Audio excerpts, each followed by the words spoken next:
dari pembiasan yang lain, ini seharusnya adalah bagian pembiasan yang semuanya seharusnya. Tapi ada beberapa sekolah yang pasti nggak nerangin tentang materi itu. Jadi kalau pembiasan, ada pembiasan pada prisma, pembiasan pada kaca plan paralel, pembiasan pada permukaan datar, pembiasan pada permukaan lengkung, dan pembiasan pada lensa tipis. Nah, pembiasan pada benda-benda ini itu adalah benda-benda yang transparan. Artinya adalah benda-benda yang dia itu bisa meneruskan cahaya. Dan karena dia berbeda kerapatan daripada udara terhadap dia, maka dia akan terjadi pembiasan.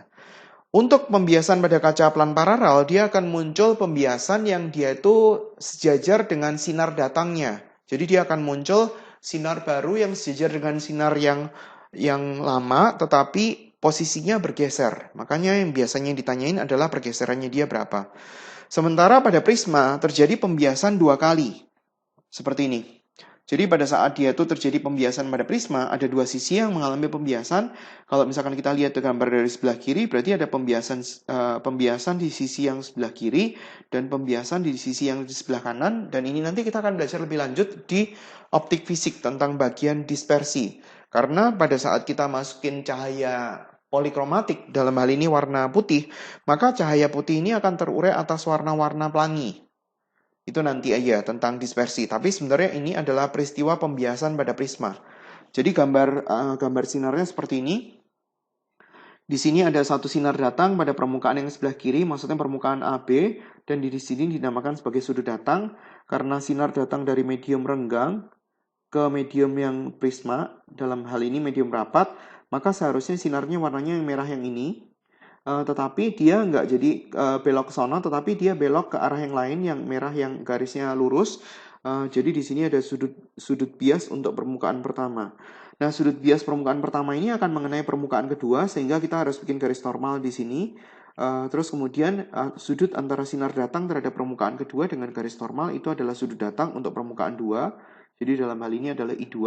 Terus kemudian karena sinarnya itu dibiaskan ke medium yang lebih renggang, maka seharusnya sinar yang kayak gini nggak jadi keluar seperti itu, tapi dia akan keluar seperti S. Jadi pada saat sinar yang paling pertama, yaitu sinar yang P ini, dipotongin sama sinar yang keluar paling terakhir S, nah ini pengertiannya adalah sudut deviasi. Di sini, ini namanya adalah sudut deviasi.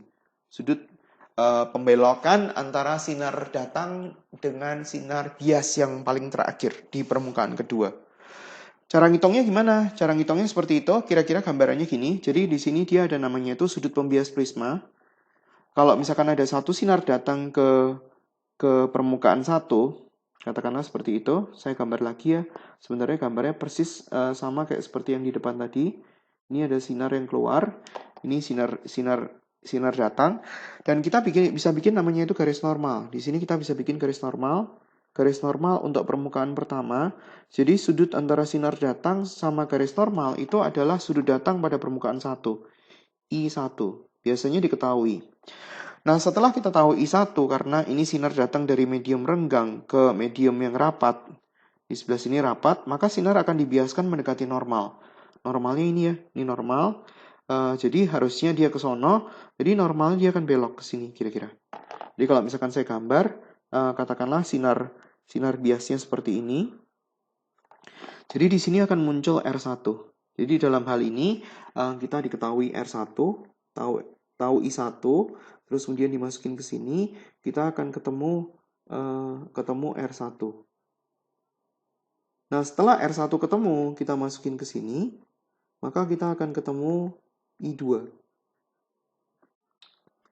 Jadi di sini dia ada pembiasan pada permukaan berikutnya, kita harus gambar garis normal, maka kita tahu I2-nya. Ini ada sinar datang, ini ada I2, sudut datang pada permukaan kedua. Seharusnya kalau kita gambarnya hasilnya akan kalau misalkan dilurusin seperti itu, sinarnya. Ini adalah garis normal karena sinar datang dari medium yang rapat ke medium yang renggang, maka sinar akan dibiaskan menjauhi normal. Jadi kalau dia menjauhi normal, harusnya kayak gitu, dia akan membelok ke sono. Jadi kira-kira kayak gini. Tuh, ini adalah sinar biasnya, ini adalah R2. Ini adalah sinar yang masuk paling pertama. Nah, kalau kita hubungin, maka dia akan dapat deviasi. Nah, ini adalah sudut deviasinya. atau kadang-kadang pakai simbol D, sama aja.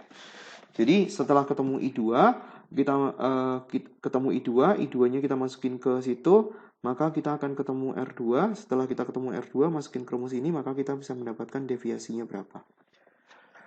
Kalau kita mau mencari nilai deviasi yang terkecil berapa, itu tergantung daripada sudut pembias prisma. Apakah dia itu kurang dari 15, apakah dia lebih dari 15. Kalau dia kurang dari 15 pakai rumus yang ini, kalau dia lebih dari 15 pakai rumusnya lebih susah. Deviasi minimum itu terjadi pada saat I1 sama dengan R2, berarti pada saat itu juga nilai I2 itu sama dengan R1. Jadi yang luar sama luar, yang dalam sama yang dalam. Oke, coba kita kerjain problem seperti ini. Sebuah prisma segitiga sama sisi. Prisma segitiga sama sisi berarti artinya sudut pembias prismanya 60 derajat. Di sini 60. Terus kemudian kita lihat apa yang diketahui. Indeks biasnya adalah 1,46. Terletak pada bidang horizontal, berkas cahaya mengenai permukaan bidang. Pembias prisma dalam arah yang paralel terhadap sisi dasarnya. Ini adalah sisi dasar. Jadi ada satu sinar datang kayak seperti itu. Jadi kita harus bikin namanya itu garis normal. Jadi di sini sudutnya adalah 60.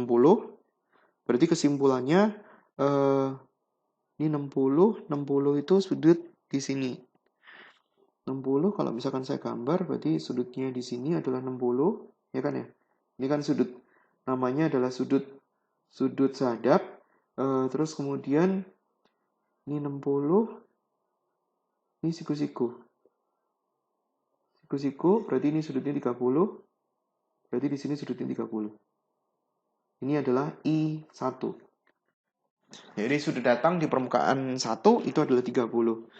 Jadi I1 sama dengan 30 derajat.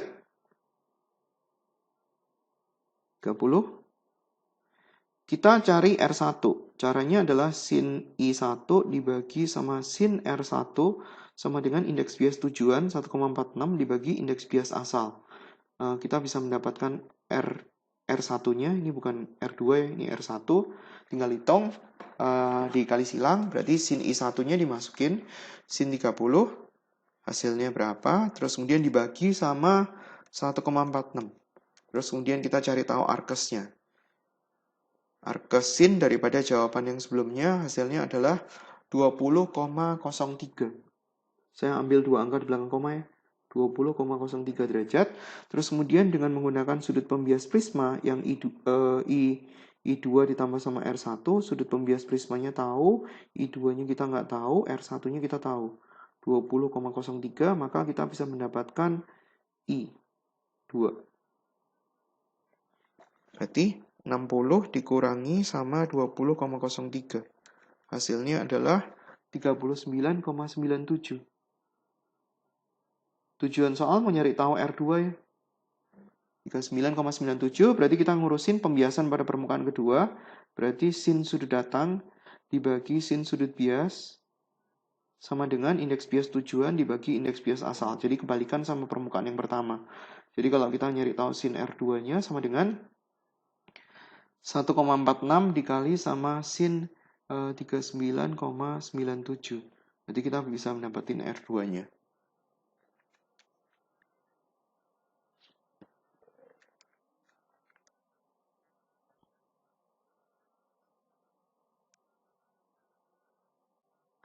Hasilnya adalah 69,699. 69,699 derajat.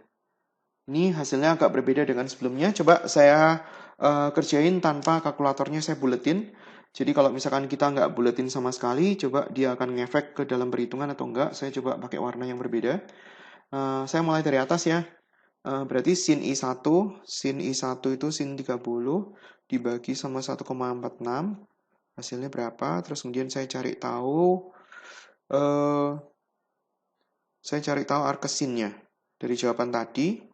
Tapi ini sekarang nggak pakai pembulatan, jadi 60 dikurangi hasil yang itu dapat, terus kemudian tinggal di sin, terus kemudian dikali sama 1,46, terus kemudian di arkesin lagi. Sama, 69,7. Jadi di sini 69,699, tapi kalau misalkan kita tanpa membulatkan sama sekali, kita mendapatkan 69,708. Jadi jawaban ini nggak benar ya. Jawaban ini harusnya adalah 69, oh iya betul. Theta 4 69,7 derajat, bukan 0,8. Dah, yang A udah selesai. Terus kemudian yang B kita mencari tahu sudut deviasi. Nulis simbolnya kayak gitu boleh, nulis simbolnya kayak gini boleh. I1 tambah R2 dikurangi beta, I1-nya kita tahu. I1-nya adalah 30, R2-nya kita tahu, 69,7 dikurangi beta, 60. Jadi tinggal dihitung.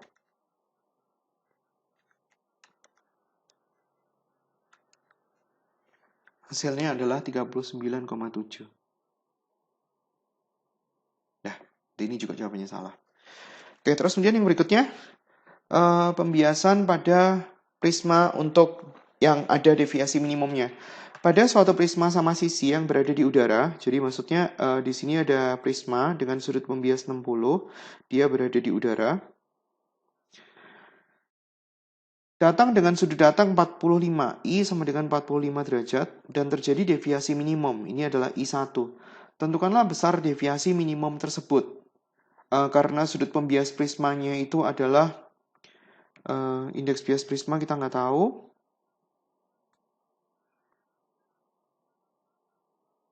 Jadi kita harus ngerjainnya itu pakai rumus umum, karena kita nggak bisa menggunakan rumus yang ini. Yang ini nggak bisa dipakai. Rumus yang ini nggak bisa dipakai gara-gara kita kan nggak tahu indeks bias prismanya. Jadi kita harus nyari pembiasan secara umum sama seperti kerjaan yang sebelumnya. Jadi kita ngerjain dari pertama. I1 sama dengan 45, jadi kita kerjain. Oh, indeks biasnya terjadi deviasi minimum. I1-nya sama dengan 45, berarti kita bisa tahu bahwa R2-nya juga adalah 45 kan ya. Karena pada saat dia terjadi deviasi minimum, I1 yang luar sama dengan yang luar. I1 sama dengan R2. Berarti kita tahu R2. Dan kita bisa ngerjain I1 tambah R2 dikurangi beta. Jadi, deviasi minimum kita bisa tulis kayak gini. Atau D minimum. Rumusnya adalah I1 ditambah sama R2 dikurangi sama beta. Berarti 45-nya ada 2 biji. Dikurangi sudut pembiasnya 30. Berarti hasilnya adalah 30 derajat. Itu yang A. Terus kemudian yang B kita baru bisa pakai rumus. Dia ada rumus agak panjang.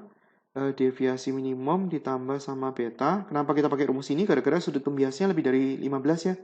Dibagi 2 sama dengan indeks bias prisma dibagi indeks bias udara sin beta per 2. Jadi dalam hal ini kita juga harus pakai kalkulator. Sin deviasi minimumnya kita tahu nilainya adalah 30 ditambah sama beta. Ini hasilnya bagus. Indeks bias prisma per indeks bias udaranya 1. Sin betanya adalah 60 dibagi 2. Ini juga bagus. Berarti yang sebelah kiri sin 45 setengah akar 2. Indeks bias prisma dibagi sin 30 setengah akar 3. Berarti kita bisa cari indeks bias prismanya sama dengan akar 3 dibagi akar 2. Berarti adalah setengah akar 6. Atau kalau misalkan kita cari akar 6 hasilnya dibagi sama 2. Dan itu adalah 1,225. 1,225. Sin 45, sin... Oh, sorry. Ini nilainya adalah sin 30, berarti saya salah ya. Ini adalah setengah, berarti di sini indeks bias prismanya adalah akar 2. Akar 2 kalau misalkan kita cari, hasilnya adalah 1,414. 1,414. Nah, itu jawabannya. Jadi tadi salah di sin 30 ya. Sin 30 ada setengah. Sekarang kita latihannya.